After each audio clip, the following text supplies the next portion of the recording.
ഇനി വർഗീയ കാർഡ് ഇറക്കുകയാണ് ഇടതുപക്ഷം എന്ന പേരാമ്പ്രയിലെ UDF സ്ഥാനാർത്ഥി ഫാത്തിമ തെഹ്ലിയെ ആവർത്തിക്കുകയാണ്.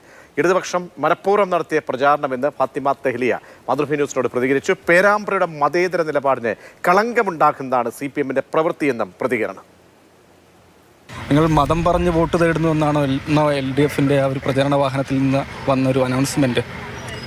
അതെ, അത് തീർച്ചയായിട്ടും ഞങ്ങൾ പറഞ്ഞല്ലോ നേരത്തെ തന്നെ, വർഗീയ കാർഡ് ഇറക്കുകയാണ്. ഇപ്പം ഈ നാടിൻ്റെ വികസന മുരടിപ്പിനെ കുറിച്ച് ഞങ്ങൾ സംസാരിച്ചുകൊണ്ടേയിരിക്കും. അതിന് തടയിടാൻ വേണ്ടിയിട്ട് ഇത്തരത്തിലുള്ള വർഗീയ കാർഡുമായിട്ടാണ് ഇപ്പം ഇടതുപക്ഷം പ്രചരണത്തിലേക്ക് വന്നിട്ടുള്ളത്.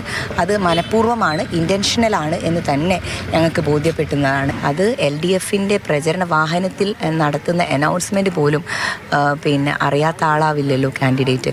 കോഡഡ് ആണെങ്കിൽ അത് പ്ലേ ചെയ്യിപ്പിക്കരുത് എന്ന് പറയാൻ ഒന്നുമല്ലെങ്കിൽ ഇത് ഞങ്ങളുടെയൊക്കെ കയ്യിലൂടെയാണ് ഇത്തരത്തിലുള്ള കാര്യങ്ങളൊക്കെ ഒരു പ്രൂഫ് ചെക്കിന് ശേഷമാണ് പുറം ലോകത്തേക്ക് ഇറങ്ങുന്നത്. അത് എന്താണെങ്കിലും, അത് ഏത് കാർഡാണെങ്കിലും, ഏത് തരത്തിലുള്ള നോട്ടീസാണെങ്കിലും, ഞങ്ങൾ വിതരണം ചെയ്യുന്ന പാംഫ്ലെറ്റ് ആണെങ്കിലും ഉൾപ്പെടെ അത് 100% എൻഷ്യൂർ ചെയ്യാനുള്ള ഉത്തരവാദിത്തം കാൻഡിഡേറ്റിനും കമ്മിറ്റിക്കും ഉണ്ടല്ലോ. ഇവിടെ LDF-ന്റെ കമ്മിറ്റി അത് നിർവഹിച്ചിട്ടില്ല.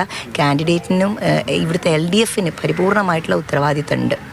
LDF-ന്റെ വളരെ സംസ്ഥാനത്ത് തന്നെ മുതിർന്ന നേതാവാണ് എതിർ സ്ഥാനാർത്ഥി. ഇത്തരം പ്രചാരണങ്ങളിലൂടെ എന്താണ് ലക്ഷ്യമിടുന്നതെന്നാണ് നിങ്ങൾക്ക് തോന്നുന്നത്? ഇവിടെ ഇറങ്ങിയത് മുതൽ അനവധി കുപ്രചരണങ്ങൾ അല്ലെങ്കിൽ ഒരു കൈൻഡ് ഓഫ് ഈ നാടിൻ്റെ വികസന പ്രവർത്തനങ്ങളെക്കുറിച്ച് ഓഡിറ്റ് ചെയ്യുന്നതിനപ്പുറത്തേക്ക് ഇതിൽ നിന്ന് മാറ്റിയിട്ട് മറ്റുള്ള ചർച്ചകളിലേക്ക് കൊണ്ടുപോകാനുള്ള ശ്രമമാണ് നിരന്തരമായിട്ട് LDF-ന്റെ ഭാഗത്തു നിന്നുണ്ടാവുന്നത്.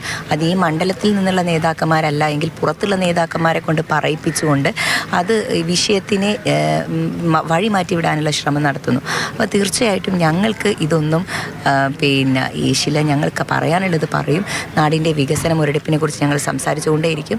ഇതിങ്ങനെയൊക്കെയാണ് എങ്കിലും ഇത്തരത്തിലുള്ള വർഗീയ കാർഡുമായിട്ട് ഈ മണ്ണിലേക്ക് വരുന്നത് ഇവിടെയുള്ള ആളുകൾ ഡിസ്ക്രെഡിറ്റ് ചെയ്യുന്നതിന് തുല്യമാണ് എന്നുള്ളത് അവർ ചിന്തിക്കേണ്ട കാര്യമാണ്. മറ്റൊരു ചോദ്യം കൂടി, അത് സ്വന്തം പാർട്ടിയിൽ നിന്ന് തന്നെ ഉയർന്നതാണ്. നൂർബിന റഷീദ് എന്ന മുതിർന്ന നേതാവ് തൊടുത്തുവിട്ട ആരോപണങ്ങൾ, വിമർശനങ്ങൾ ശ്രദ്ധിച്ചിട്ടുണ്ടാവുമല്ലോ.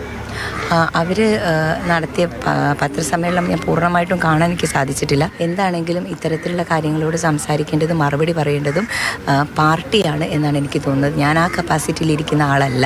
LDF കൃത്യമായി വർഗീയ അജണ്ടയോട് കൂടിയുള്ള അനൗൺസ്മെന്റ് ആണ് നടത്തിയതെന്നാണ് സ്ഥാനാർത്ഥി.